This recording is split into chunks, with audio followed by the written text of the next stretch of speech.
hits the side now at a value of 5 in the x-axis. What we want to be able to do is we want to be able to connect this with the param wire connection up to the width of the box. So what we're actually looking for is another way of getting at this upper limit, and what we need to do is we actually need to say FL dot limits, because this is the we need to there's the controller dot limits, and then we need to list the upper limit as the name of it. So limits,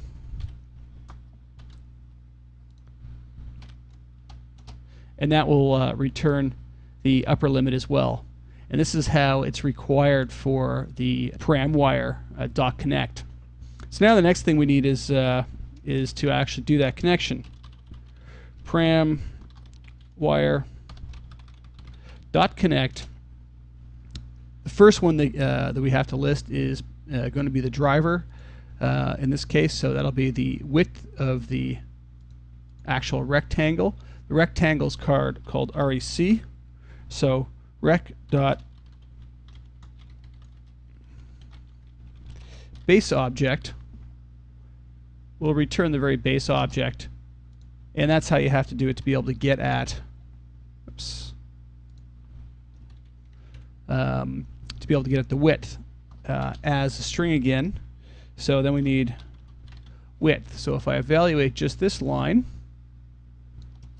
it should give us the width, the subatom width track, and then we need to write the expression. Now the expression is going to be very simple, because what we need is we need half of the width in this case.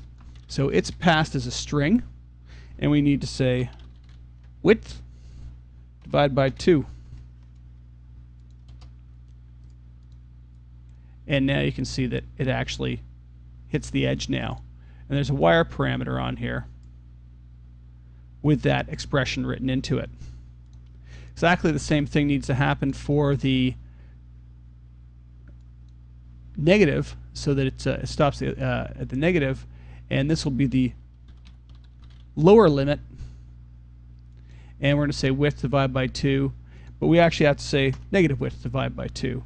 So we'll connect that one up, and now that stops the other side. Now we simply need to do the top and bottom as well. So what we can do here is we can cut and paste this entire piece of code.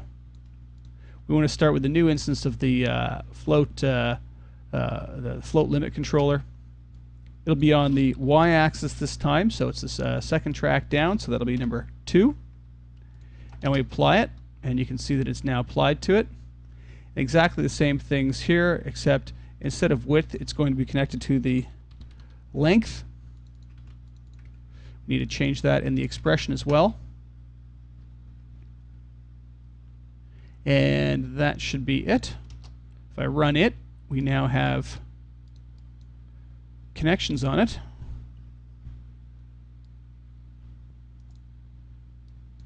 And for some reason the wire parameters aren't showing up. Oops, because I ran the whole thing again. Looks like we put it on twice.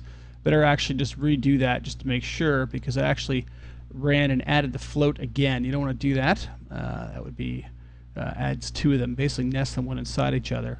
I'm just going to say assign controller. There we are, back to the basics. Run that again. There we go. So now it locks it off, and you can see on the first one there's our wire parameters icon in there. So that is blocked it off. Now one of the hassles, and it seems to be in max 8 still, is that if you lock off the z-axis and position and you're in local mode, you can't grab this part of the icon. This is something I explained in the first part of the DVD when we were working on the blended morph system. It seems to be a little bit of a bug in this, that you can't grab it. So the workaround to that is to not set the flags to lock everything off. So don't set the transform flags for the position at all. Do it from 4 to 9 with the bit array, because that'll do the rotations in scale. 1, 2, 3 in here is actually the positions. So what I'm going to do is I'm just going to go back and unlock the Z. Now we can move it here. So to get around it, and just to get around that little bit of annoyance, what I'm going to do is I'm going to set this also on the Y or the Z as well. So I'm going to go in and set up the same limit on here. But instead of wiring it to